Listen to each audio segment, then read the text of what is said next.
वाणी स्थित होकर हम नित्य प्रति भक्ति और शक्ति का दान मांगते हैं। भगवान की असीम कृपा प्राप्त होती है जब हमें सत्संग मिलता है। इस सप्ताह में in this week we celebrated, सभी को पता है, भगवान श्री महागणपति गणेश चतुर्थी, उनका जन्म दिवस।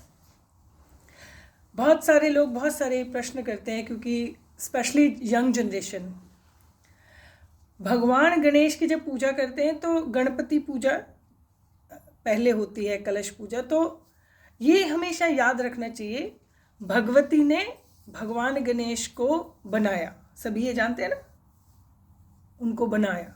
और लेकिन वो एज ए महागणपति बहुत पहले से, महागणपति तो पर ब्रह्म को कहते हैं, और गणपति एक देवता हैं जिनकी हम सब प्रथम पूज्य के रूप में पूजा करते हैं। इसके लिए एक बात को बहुत ध्यान से समझना पड़ेगा।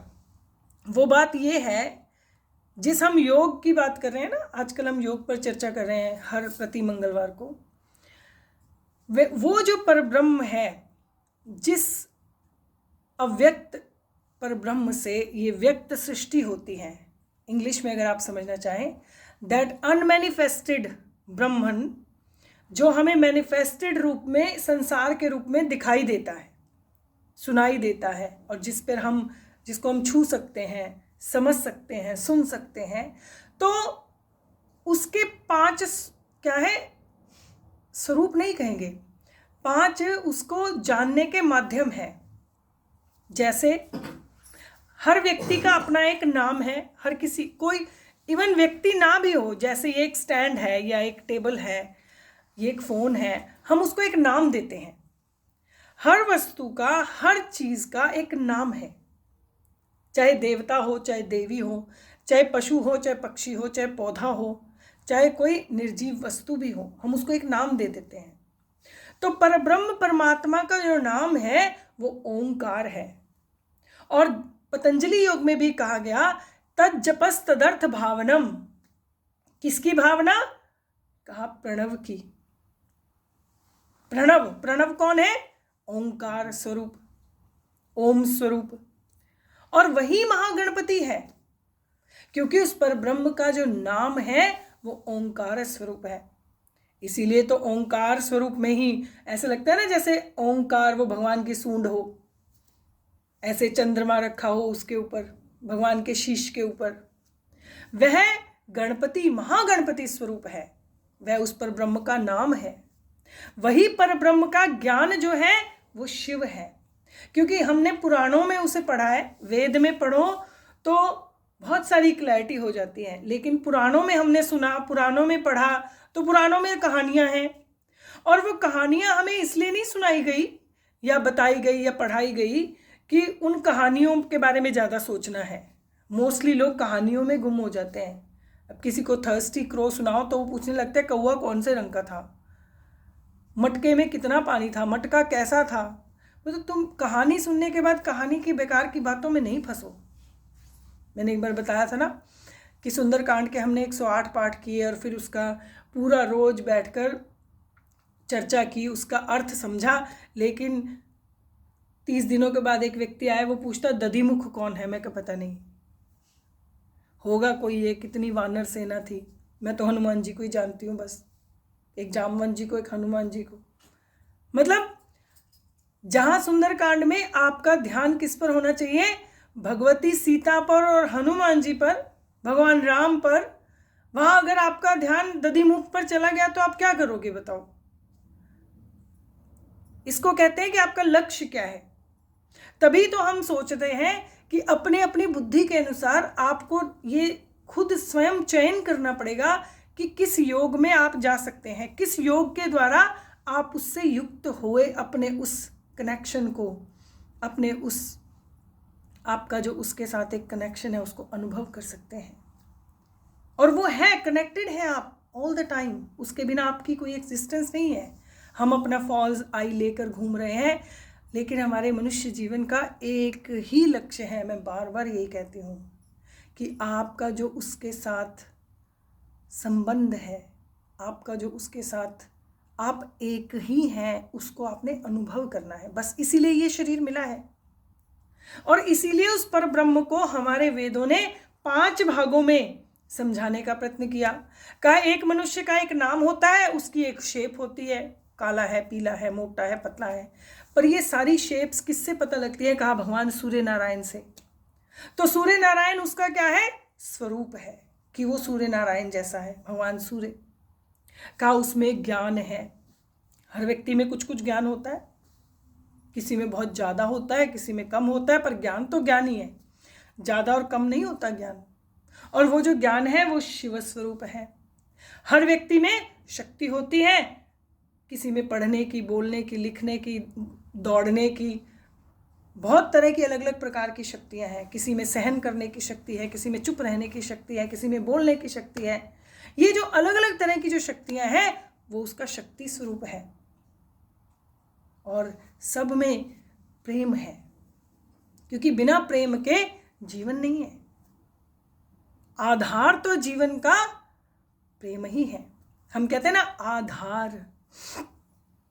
बहुत से लोग पूछते हैं भक्ति योग में जाने वाले अधिकतर कि हम तो नाम भी पूरा नहीं लेते राधिका जी का, क्योंकि कल राधा अष्टमी है, कि श्री जी जो है वो राधा इतना क्यों संसार में, उनको उनके पास कोई अस्त्र नहीं, कोई शस्त्र नहीं। सभी देवी देवताओं के पास सब कुछ है, सभी देवी देवताओं के पास कोई ना कोई वाहन है, एनिमल है, पशु है जो उनका वाहन है। पर भगवती राधिका उनके पास कोई अस्त्र शस्त्र नहीं है।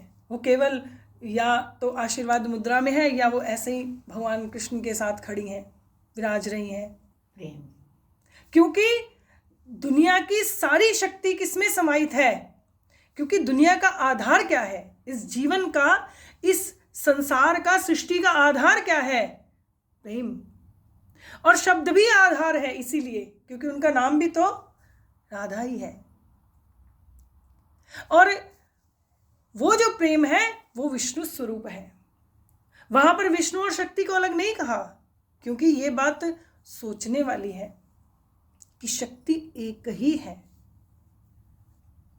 और जहां ज्ञान है वहीं प्रेम है, जहां प्रेम है वहीं ज्ञान है। जहां शिव है वहीं आपको विष्णु मिल जाएंगे, जहां विष्णु है वहीं शिव मिल जाएंगे। और बिना सूर्य के आप कुछ नहीं प्राप्त कर सकते, कुछ नहीं देख सकते, कुछ नहीं समझ सकते। और हर चीज का एक नाम है, वो नाम महागणपति स्वरूप है। अब आप बहुत सारे, थोड़ा सा आज हम टाइम ज़्यादा ले लेते हैं, और बहुत सारे लोगों का सबसे बड़ा एक ही प्रश्न है, सबसे ज़्यादा बच्चों का, कि आखिर भगवान शंकर इतने जानते नहीं थे कि क्यों गणेश जी का सिर काट दिया उन्होंने? उनको पता ही होगा, वो जब ज्ञान है, महाकाल है, प्रभु हैं, शिव हैं, महादेव हैं, क्या उनको पता नहीं था कि मेरा पुत्र है, उसका सिर क्यों काट दिया? ये कथा जो आती शिव पुराण में, सब जगह जो कथाएं आती हैं, उनका एक आध्यात्मिक कारण है।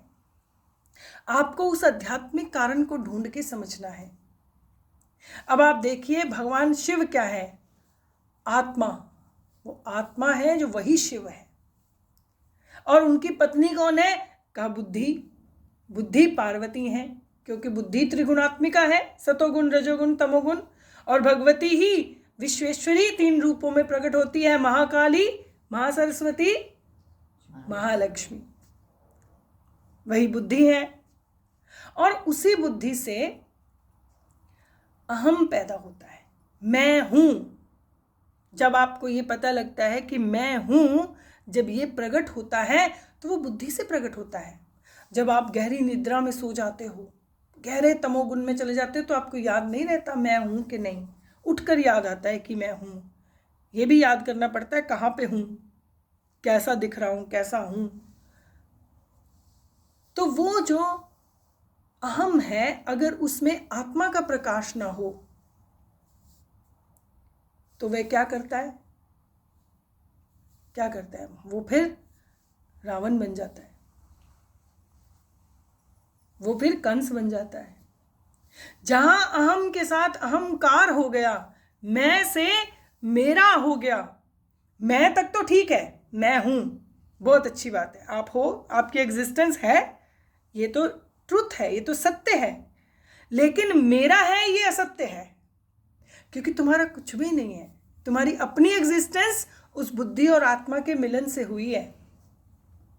एक सांस भी अपनी तुम्हारा कुछ भी नहीं है। जहां मेरा है तुमने कह दिया तो वहां तेरा भी है। मेरे की यहां आप लाइन खींच दोगे तो इधर वाला किसी और का होगा ना, इतना इतना आपका है तो इसलिए अहम के साथ कार लग गया। जब मेरा तेरा हो गया तब फिर वो क्या हो जाता है? अनिष्टकारी, अकल्याणकारी। फिर वह क्लेश हो जाता है जीवन में। और आत्मा जब तक उसका त्रिशूल के साथ, त्रिशूल से किया ना, उनके मस्तक को काट दिया, काम क्रोध और लोभ को नष्ट कर दिया, अहंकार को छिन्न कर दिया, तो फिर दूसरा मस्तक रखा जो क्या था? गजानन, गजाननम भूतगणादि सेवितम। फिर अहम को खत्म कर दिया, अहम को समाप्त कर दिया, तो वो क्या बन गए? जगत पूज्य, प्रथम पूज्य। ये हमारे जीवन का एक बहुत बड़ा दृष्टांत है। जिस दिन आप इस अहम को आत्मा के प्रकाश में नष्ट कर देंगे तो उस दिन आप भी प्रथम पूज्य हो जाएंगे। बोलिए सच्चिदानंद भगवान की जय।